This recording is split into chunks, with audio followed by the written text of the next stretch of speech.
क्या ऐसे लोग आपको वोट देंगे या नहीं देंगे? तो ये क्या लगता है जो सभा आ रहा है, क्या ये वोटर आ रहा है या फिर सुनने के लिए आ रहा है या जानने के लिए आ रहा है कि जेबी केसेस क्या है ये? देखिए इंडियन आप जिस क्षेत्र से आते हैं, बरही चौपारण जो है बिहार से सटा हुआ है, तो बिहार के काफी लोग रहते हैं हजारीबाग क्षेत्र में, तो आपका चुनाव में मुद्दा क्या होगा? 1932 जब करेंगे तो बाहरी लोग तो आपको ऐसे ही सपोर्ट नहीं करेंगे। मैं जहाँ भी हम लोग सभा का ऐलान कर रहे हैं, ये सभा 17 तारीख को हम लोगों ने तैयारी की और 19 तारीख को आज आप देखिए कि लगभग 30,000 की संख्या में लोग पहुँचे हैं। और अभी कई जगह से ये सूचना मिली कि सीएम साहब की भी सभा हो रही है, तो कई जगह पर हमारे जेबी केसेस के कार्यकर्ताओं को रोका गया।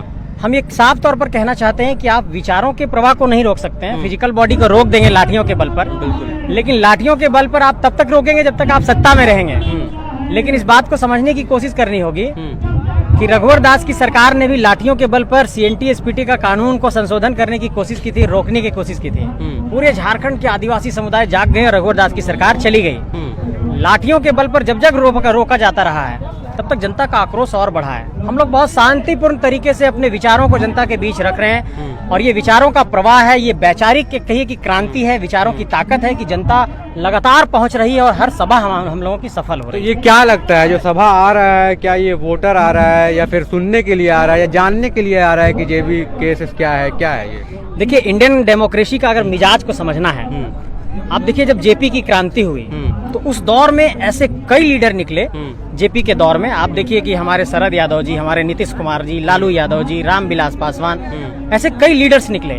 झारखंड में ये एक वैचारिक क्रांति है जिसमें झारखंडी विचारों के आधार पर हम लोग जनता को एक तरीके से जगाने की कोशिश कर रहे हैं। और ये आंदोलन 21 दिसंबर 2021 को शुरू हुआ था। 1.5-2 साल के इस कालक्रम में झारखंड के भीतर ऐसा कई लीडरशिप पनपा है जो लगातार अपने अपने इलाके में लीडरशिप दे रहे हैं और अपने अपने इलाके में लोगों को जगा रहे हैं। सामने आपको एग्जांपल, ये संजय महतो जी हैं, ये पढ़ाई करते थे, लेकिन आज देखिए चरही और मांडू के क्षेत्र में ये काफी लोगों को वहाँ जागरूक कर रहे हैं। ऐसे हमारे कई साथी हैं जो लगातार लोगों को जागरूक कर रहे हैं। और ये लीडरशिप ऐसा नहीं कि किसी के पीछे पीछे चल करके लीडरशिप आया है, ये स्वतः स्फूर्त लीडरशिप है और ये मतलब ऑटोमेटिकली जेनरेट हो रहा है झारखंड के भीतर लीडरशिप। तो आप क्या इसीलिए पार्टी में आए कि आप विचारधारा से प्रभावित होकर आए हैं? देखिए मैं झारखंडी माटी में जन्म लिया, झारखंडी माटी में पला, झारखंडी माटी में पढ़ा, झारखंडी माटी में यहाँ पर कामकाज किया।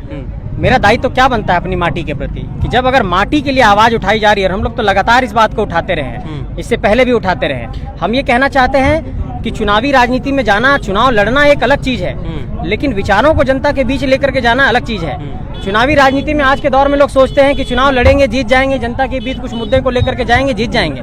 ऐसे जीत नहीं हासिल होती है। जीतने के लिए आपको जनता का प्यार और विश्वास जीतना पड़ता है और हम लोग लगातार जनता के बीच काम कर रहे हैं। अगर जनता की मर्जी होगी तो उस तरह का कोई निर्णय लिया जाएगा। फिलहाल ऐसा कोई निर्णय नहीं है। आने वाले काल और परिस्थितियों के अकॉर्डिंग हम लोग करेंगे, क्या सिचुएशन रहता है, क्या जनता डिमांड करती है, जनता क्या कहती है, उनके क्या विचार हैं। एक तरीके से हम लोग कहिए कि जनता से उनका मैंडेट लेंगे, तो मैंडेट लेने से पहले हम लोग जनता का रेफरेंडम में लेंगे कि वो क्या कहना चाहते हैं। ये सवाल इसलिए पूछ रहा हूँ कि पिछले बार आप चुनाव लड़ चुके हैं और आपको इस बात का एक्सपीरियंस है, तो आपके लिए तो ये प्लेटफॉर्म मिल रहा है ना, तो क्या आप उसी को फिर से लेना चाहते हैं, क्या करना चाहते हैं? देखिए मैं आपको स्पष्ट तौर पर कहना चाहता हूँ कि झारखंडी माटी में अभी एक वैचारिक, एक तरीके से कहिए वैचारिक अध्याय चल रहा है। 23 सालों के झारखंड में ऐसा कोई प्रोटेस्ट नहीं हुआ जो झारखंडी विचारधारा को लेकर के गांव-गांव में फैले।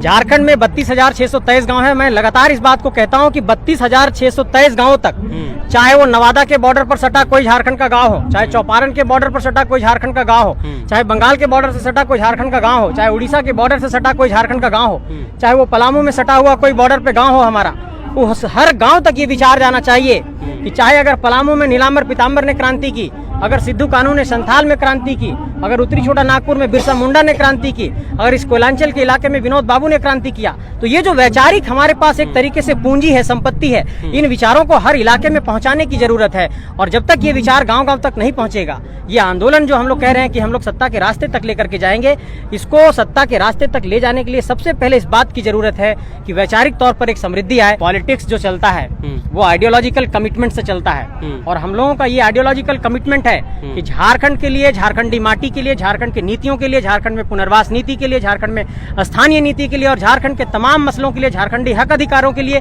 हम लोग लगातार संकल्पित हैं। और इससे किसी भी मोर्चे पर कहीं भर किसी से भी कोई समझौता नहीं होगा और हम लोग इस मुद्दे के लिए लड़ाई लड़ते रहेंगे। आप जिस क्षेत्र से आते हैं, बरही चौपारण जो है बिहार से सटा हुआ है, तो बिहार के काफी लोग रहते हैं हजारीबाग क्षेत्र में, तो आपका चुनाव में मुद्दा क्या होगा? 1932 जब करेंगे तो बाहरी लोग तो आपको ऐसे ही सपोर्ट नहीं करेंगे। मैं एक बात जोहार हजारीबाग के दर्शकों को कहना चाहता हूं और इस बात पर बहुत स्पष्ट अपना स्टेटमेंट देना चाहता हूं। 1932 के आधार पर जो हमारी मांग है वो खतियान आधारित स्थानीय नीति की मांग है।